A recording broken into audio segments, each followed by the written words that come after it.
क्या हेमंत सोरेन लोबिन हेम्ब्रम को नहीं कर पाएंगे माफ? क्या अब भी तनिक भी गुंजाइश बची है लोबिन हेम्ब्रम जेएमएम के टिकट पर चुनाव लड़े? क्या हेमंत सोरेन फिर से विश्वास जता पाएंगे? आखिर किस जेएमएम नेता ने अब लोबिन हेम्ब्रम के सीट पर दावा ठोक दिया है? हम आपको पूरी कहानी बताएंगे। उससे पहले गुजारिश है, चैनल पर पहली बार आए हैं तो सब्सक्राइब करें, वीडियो को लाइक करें। लोबिन हेम्ब्रम बोरियो से विधायक हैं। 2024 के लोकसभा चुनाव से पहले भी गाहे बगाहे हेमंत सोरेन से सरकार से असहमति जता रहे थे जेएमएम के विधायक होते हुए, लेकिन 2024 के लोकसभा चुनाव में लोबिन हेम्ब्रम ने निर्दलीय प्रत्याशी के तौर पर राजमहल से जो है वो चुनावी मैदान में कूद गए। हालांकि वहां से जेएमएम के प्रत्याशी जो है वो जीत गए। फिर खबर ये आई कि अब जो है लोबिन हेम्ब्रम को जेएमएम कभी भी माफ नहीं करेगी, क्योंकि लोकसभा चुनाव में कांटे की टक्कर जो है इंडिया और एनडीए के ब्लॉक के बीच में था। जिस तरीके से 2019 के लोकसभा चुनाव में बीजेपी ने, एनडीए ने 14 में से 12 सीटें जीती थी, उसके बाद जो है ये परसेप्शन काफी मजबूत था। ऐसे वक्त में लोबिन हेम्ब्रम ने निर्दलीय उतर करके जो है जेएमएम को, इंडिया गठबंधन को नुकसान पहुंचाने की कोशिश की। लेकिन अब सवाल उठ रहा है कि आखिर फिर क्यों चर्चा ये चल पड़ी कि लोबिन हेम्ब्रम जो है वो जेएमएम के टिकट से चुनाव लड़ सकते हैं।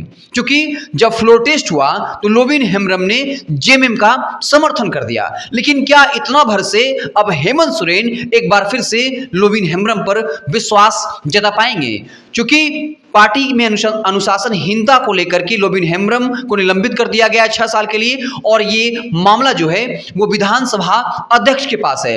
अब तक जो है उनको निलंबित नहीं किया गया है। इस तरह की चर्चा है कि हो सकता है कि लोबिन हेम्ब्रम को जेएमएम के टिकट पर चुनाव लड़े। लेकिन अब एक जेएमएम के नेता हैं, पूर्व सांसद हैं, उन्होंने इस सीट से दावा ठोक दिया है। आपको बताते हैं। राजमहल के पूर्व सांसद हेमलाल मुर्मू हैं। उन्होंने अपनी इच्छा जता दी है कि वो बोरियो से चुनाव लड़ना चाहते हैं। आपको बता दें कि लोबिन हेम्ब्रम जो है उनका बोरियो सीट पर जो है एकाधिकार रहा है।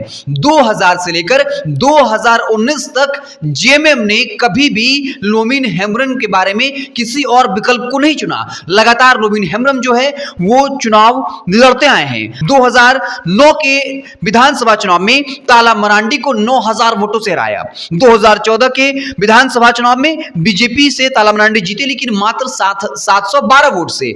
और फिर 2019 के विधानसभा चुनाव में लोबिन हेम्ब्रम ने जोरदार कमबैक किया और बीजेपी के सूर्यनारायण हांसदा को 17,924 वोटों के अंतर से चुनाव हरा दिया। यानी लोबिन हेम्ब्रम बोरियो के कद्दावर नेता रहे हैं। जेएमएम ने कभी भी उनके बारे में किसी और को टिकट देने की नहीं सोची। लेकिन क्या अब जब राजमहल सीट से लोबिन हेम्ब्रम निर्दलीय उतर गए, इंडिया ब्लॉक के प्रत्याशी की स्थिति को खराब करने की कोशिश की, मामला पलट सकता था। हो सकता था कि ये सीट जो है वो एनडीए के खाते में चला जाता। तो क्या अब हेमंत सोरेन एक बार फिर से लोबिन हेम्ब्रम पर भरोसा कर पाएंगे? जिस तरीके से पूर्व सांसद हेमलाल मुर्मू ने जो है वो अपना दावा ठोका है, क्या लोबिन हेम्ब्रम के अलावा जो हेमलाल मुर्मू हैं उनको टिकट दिया जाएगा या किसी और प्रत्याशी को टिकट दिया जाएगा? क्या जेएमएम इस बात पर भी सोच रही है कि ऐसा ना हो कि हम अपने प्रत्याशी को उतारें?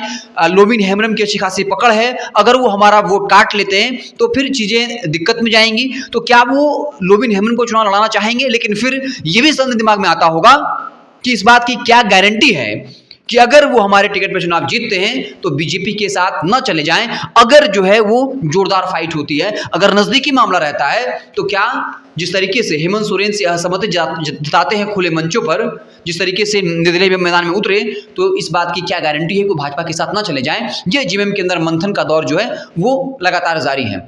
आपको क्या कुछ लगता है? जेएमएम क्या कुछ फैसला ले सकती है? कमेंट बॉक्स में जरूर बताइएगा। बहुत बहुत धन्यवाद।